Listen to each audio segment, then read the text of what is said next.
Oi pessoal, tudo bem com vocês? A gente vai ler do capítulo 27. No vídeo passado a gente conversou um pouco sobre as tábuas, as colunas, o véu, a cortina, e a gente viu que tudo isso, cada uma dessas coisas tinha uma representação, uma tipologia, e hoje, no capítulo de hoje, a gente vai ver sobre o altar do holocausto. Mas antes disso, eu gostaria de comentar que a gente está vendo que a revelação na palavra ela começa lá com a arca, né? Então a gente vem vindo, a gente estudou sobre a arca, a gente estudou sobre o Santo dos Santos, a gente viu o véu que separava o Santo dos Santos do Santo Lugar, a gente viu que no Santo Lugar tinha o pão da presença, o candelabro, o altar de incenso, que a gente vai ver daqui a pouco, né? Vai chegar o momento ainda de falar sobre ele. A gente viu a cortina, que seria a entrada, né? A porta do tabernáculo, e saindo pela cortina a gente se encontra num lugar que chama átrio ou pátio, que nesse lugar a gente vai ver que tem o altar do holocausto e a pia, né, o lavatório.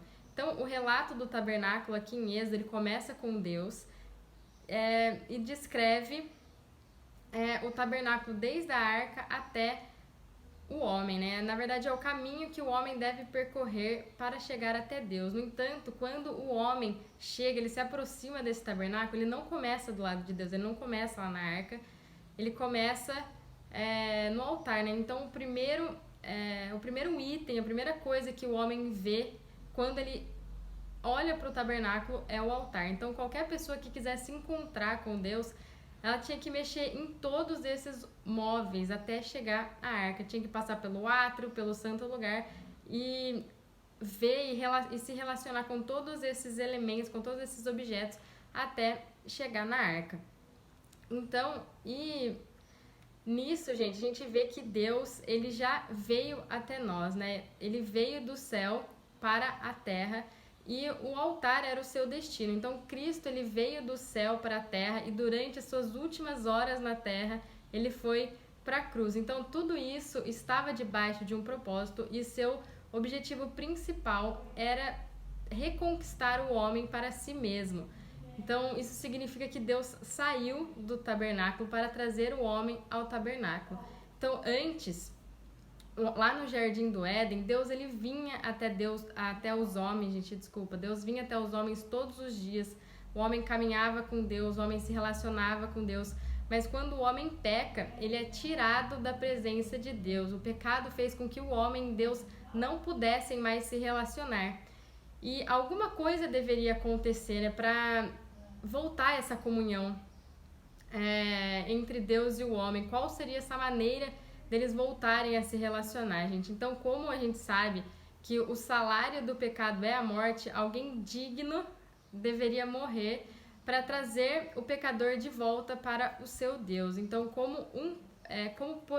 o pecado entrou no mundo por um homem, e também por um homem o pecado deveria sair do mundo. Então, Jesus, né, Yeshua, ele se esvazia, ele deixa de ser Deus para se tornar um homem cheio do Espírito de Deus, e ele vem para a terra para salvar os filhos dos homens da morte. Então Jesus morreu a nossa morte para que nós tenhamos vida nele, não é através dele, é nele.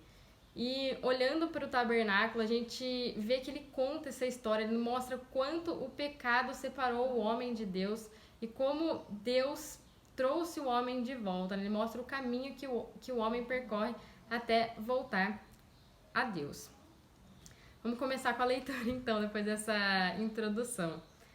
Farás também um altar de madeira de acácia, de 5 côvados será o seu comprimento, e de 5 a largura. Será quadrado o altar, e de 3 côvados a altura. Então o altar do holocausto, ele tipifica a cruz de Cristo. O altar era feito de madeira de acácia, representando a humanidade de Cristo, né? Um homem que foi julgado por Deus para ser o nosso substituto.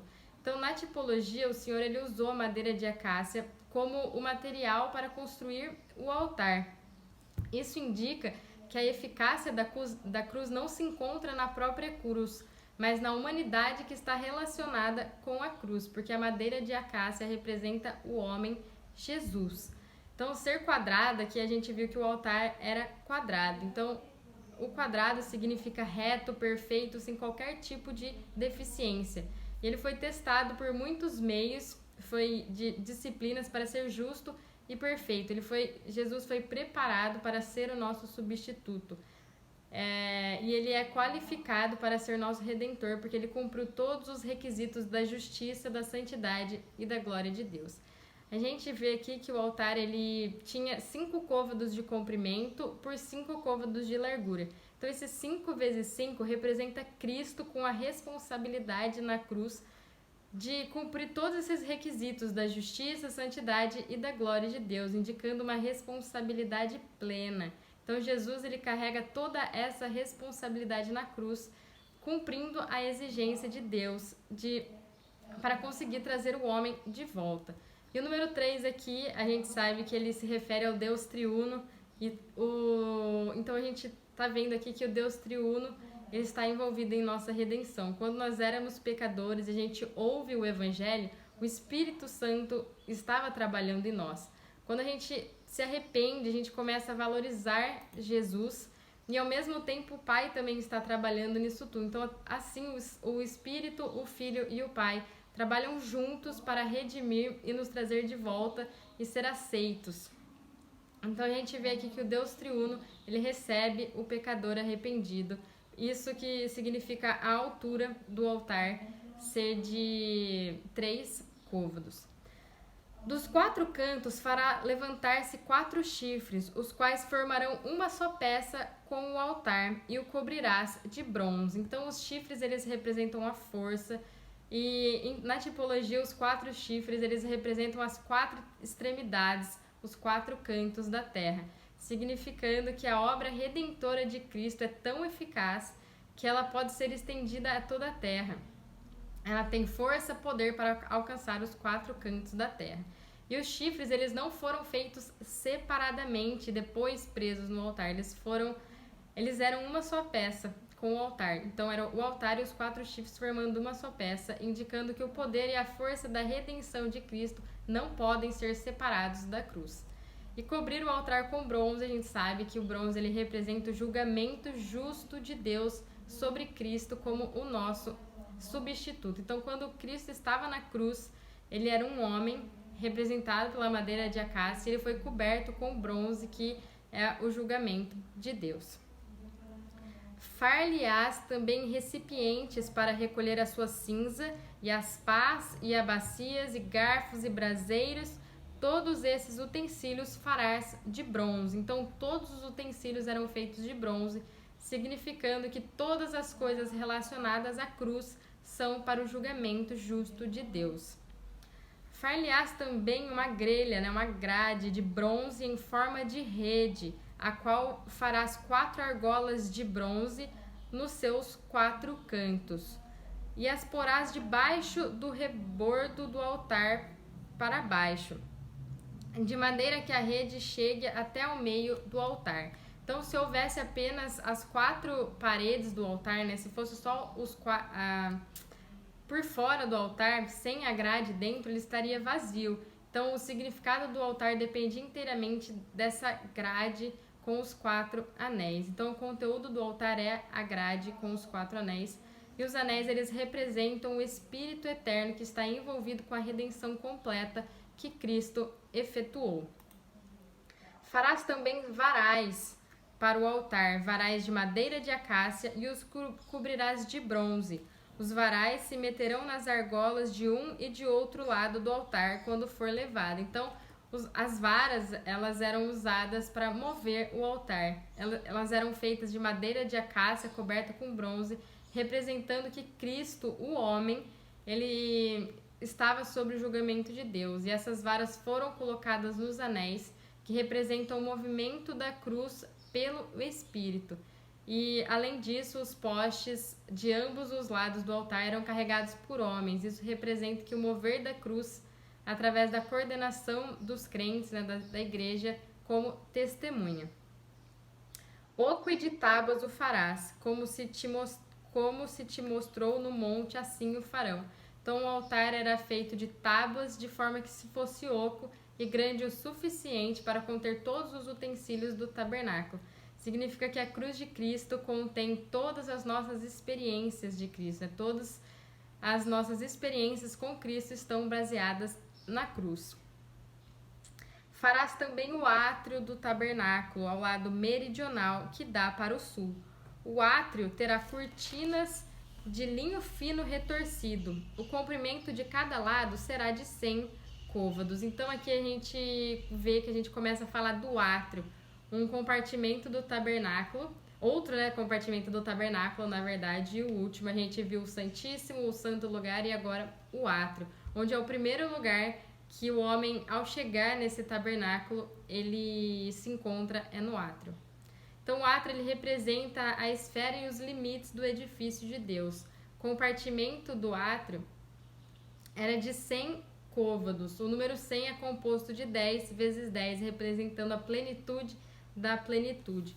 Aqui, o linho fino, ele representa a justiça de Deus, representando o próprio Cristo. O seu viver humano e retorcido significa que ele estava na terra, que quando ele estava na terra, ele foi testado por muitos sofrimentos. A expressão externa da edificação de Deus no tabernáculo era justiça, enquanto internamente era santidade.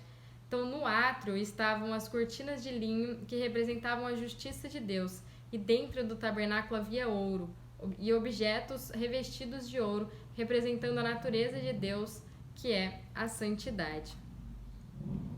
Também as suas 20 colunas e as suas 20 bases serão de bronze, os ganchos das colunas e as suas vergas serão de prata. Então as cortinas de linho fino, elas estavam nas colunas de bronze, que estavam em cima de bases de bronze. Portanto, no átrio podemos ver o bronze, que representa a justiça de Deus, e o linho, que é resultado do bronze. Então, o fato do linho estar pendurado nas colunas de bronze indica que a justiça de Deus procede do julgamento de Deus. Quando entramos no pátio, a coisa mais impressionante é o bronze, né? O altar de bronze, as colunas de bronze, as bases de bronze, todos representando o justo julgamento de Deus. Olhando para o pátio, né, o átrio como um todo, a gente percebe que a gente está sobre o julgamento de Deus, e tudo que é julgado passa a ser justo. De igual modo, para o lado norte, ao comprimento, haverá cortinas de 100 côvados de comprimento, e as suas 20 colunas e as suas 20 bases serão de bronze. Os ganchos das colunas e as suas vigas serão de pratas. Na largura do átrio para o lado do ocidente, haverá cortinas de 50 côvados. As colunas serão 10 e as suas bases 10.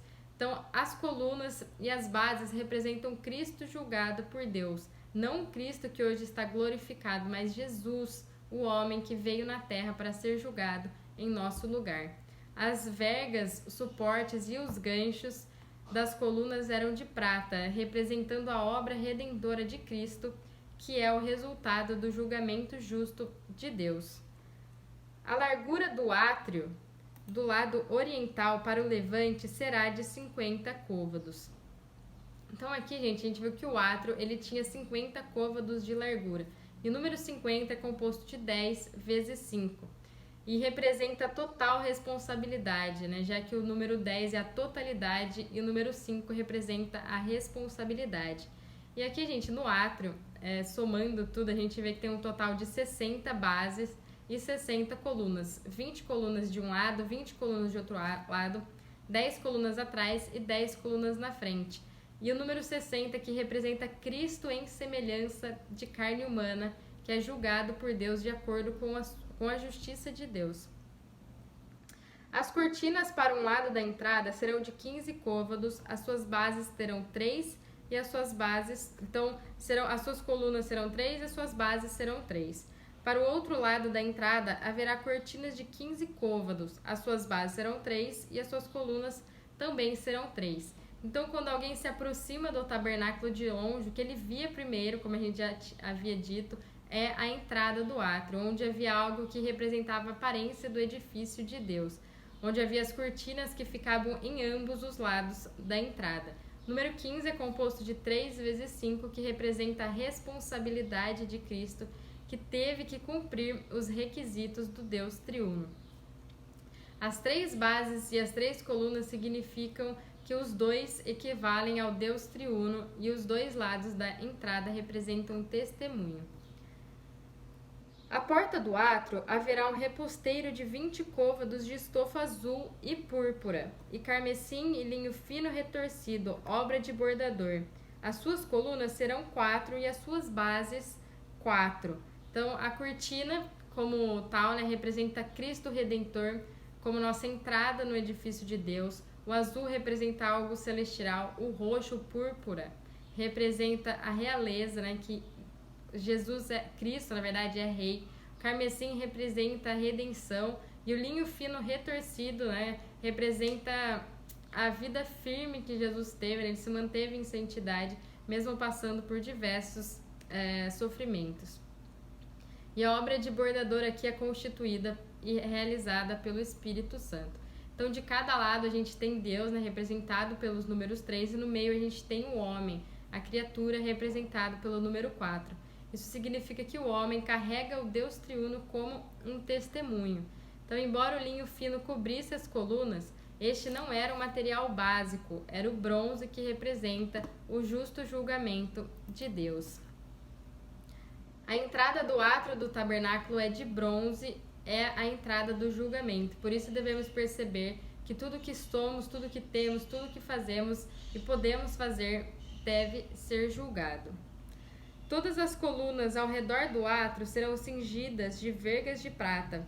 Os seus ganchos serão de prata, mas as suas bases de bronze. Então a gente mencionou que todos os utensílios, os móveis, todas as coisas do pátio, juntamente com suas colunas e bases, eram feitas de bronze, representando que se a gente quiser ter uma base sólida na construção de Deus, a gente deve estar debaixo do julgamento justo de Deus. Mas as vergas, o suporte, os ganchos serão de pratas, que significa redenção. Significa que a obra redentora de Cristo, ela procede o julgamento de Deus. Então nós somos julgados, mas Cristo, com sua obra redentora, ele passa no nosso lugar e Deus não vê mais nós, ele vê sim a obra redentora de Cristo. O átrio terá 100 côvados de comprimento e 50 de largura por todo o lado, e 5 de altura. As suas cortinas serão de linho fino retorcido e as suas bases de bronze. Todos os utensílios do tabernáculo em todo o seu serviço e todas as suas estacas e todas as estacas do átrio serão de bronze. Então, quando a gente entra no átrio como pecadores, como mortos espiritualmente e longe de Deus. Então, a gente precisa ser julgado por Ele. Apesar de nos amar, Deus é justo e Ele precisa estabelecer a sua justiça.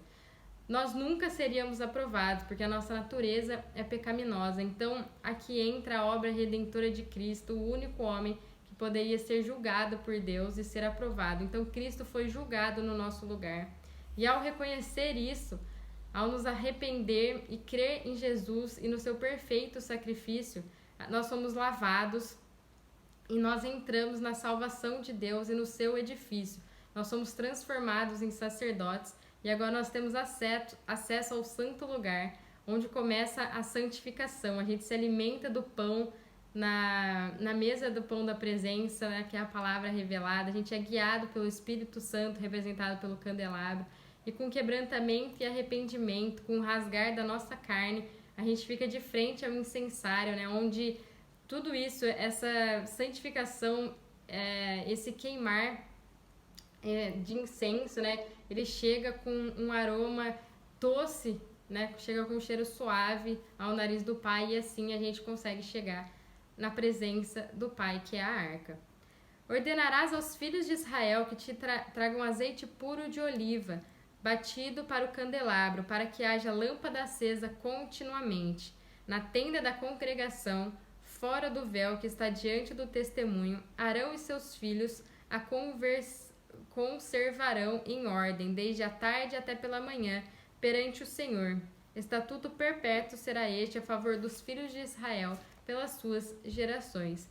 Então o capítulo termina aqui com 2 versículos, né, o 20 e o 21, falando sobre acender as lâmpadas do castiçal dentro do tabernáculo. Como a gente deve saber, a gente está vendo essa construção toda, não havia como entrar luz natural dentro do tabernáculo, não havia janelas, então não tinha como entrar essa luz para iluminar. Então a iluminação deveria vir do castiçal, que é a personificação do Deus triuno.